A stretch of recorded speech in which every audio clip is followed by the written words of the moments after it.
એમને બીજી વાર પણ મળ્યા હતા સાહેબને, તે પણ યાદ છે કે બીજી વાર પણ અમે મળ્યા હતા સાહેબ સાથે. આપણા વિસ્તારના બાળકોના ફૂડ બિલની પણ અમે ચર્ચા કરી હતી કે આશ્રમ શાળામાં ભણતા બાળકોને ફૂડ બિલમાં 2100 રૂપિયા મળે છે, પર ડેના 70 રૂપિયા મળે છે. તો બાળકો ખૂબ સારી રીતે ભણે, એની થાળીમાં પણ પૌષ્ટિક આહાર હોય, એ બાબતની અમે એમની સાથે ત્યારે પણ ચર્ચા કરી હતી.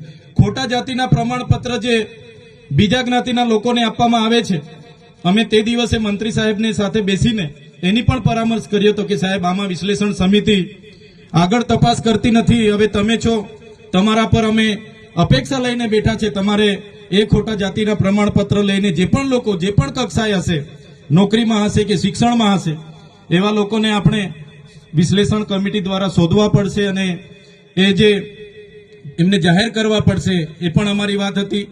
જે 40% માર્ક્સ ફરજિયાત લેખિતમાં લાવવાના, એવી જે હમણાં ગૌણ સેવા પસંદગી મંડળે નિયમ બહાર પાડ્યો છે, ત્યારે આદિવાસી સમાજને આર્ટિકલ 330, 332 અંતર્ગત જે શૈક્ષણિક અનામત મળી છે, ત્યારે અનામતની બેઠકો 40% માર્ક્સ ફરજિયાત લાવશો તો જ નંબર લાગે, એવી જે કન્ડિશન છે એના લીધે કેટલાક સીટો આપણી ખાલી રહી છે. તો સાહેબશ્રીને અમે એનું પણ ધ્યાન દોર્યું હતું અને એમાં પણ આવનારા દિવસોમાં અપેક્ષા રાખીએ છીએ કે એમાં પણ ગુજરાત સરકાર, આપણા મંત્રીશ્રી રસ દાખવીને આગળ તજવીજ કરે.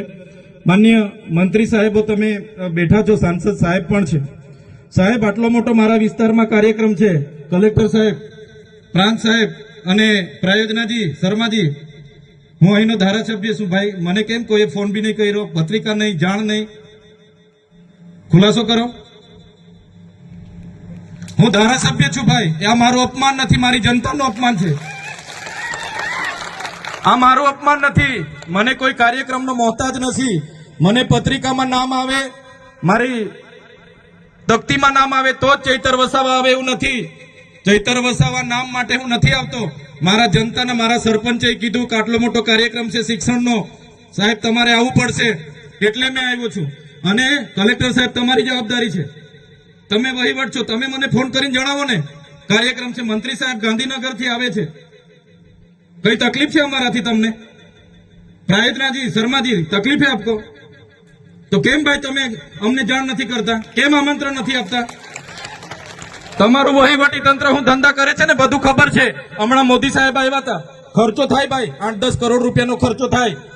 તમે દેવ મોગરામાં ડેકોરેશન માટે કલેક્ટર સાહેબ 16 કરોડ રૂપિયાનો અમારા આદિજાતિ બજેટમાં ખર્ચો પાડ્યો છે.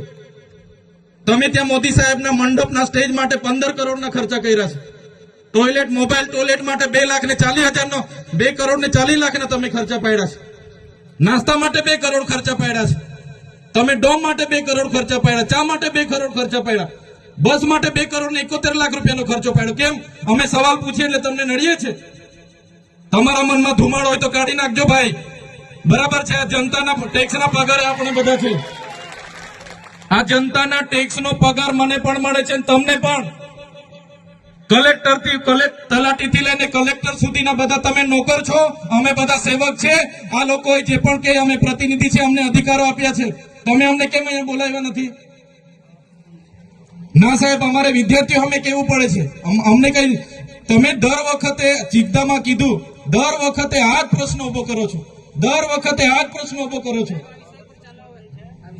ઓ ભાઈ, ધારાસભ્ય છું, લોકોએ મને ચૂંટ્યા છે, મને આમંત્રણ જોઈએ ભાઈ. આ કોઈના પૈસાથી આ બિલ્ડિંગ નથી બની, તમારા ઘરના પૈસાથી બની છે. અરે વિષય પર તો મને આમંત્રણ કેમ નથી આપ્યું? મને જાણ કોઈ એક ફોન કેમ નથી કર્યો? કેમ ભાઈ? અમે ધારાસભ્ય ચૂંટાયેલા છે, લોકોએ અમને અધિકાર આપ્યા છે, અમારો અવાજ તમે દબાવવાની વાત કરો છો.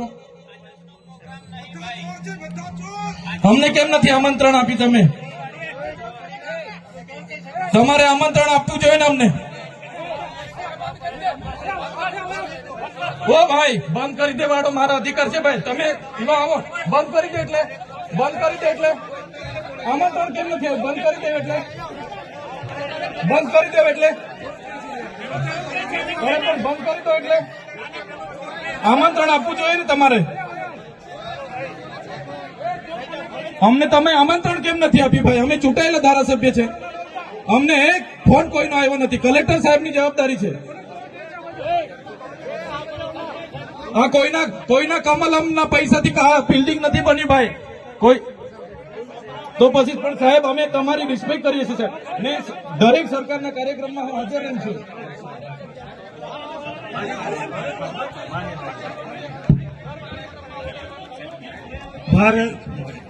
ભાઈ ભાઈ ચલો શાંતિથી બેસી જાઓ, બધા બેસી જાઓ. એ ભાઈ બધા બેસી જાઓ, બધા બેસી જાઓ. ચાલો શાંતિથી બેસી જાઓ ભાઈ, આગળ નહીં, બેસી જાઓ શાંતિથી. ઓય ભાઈ એ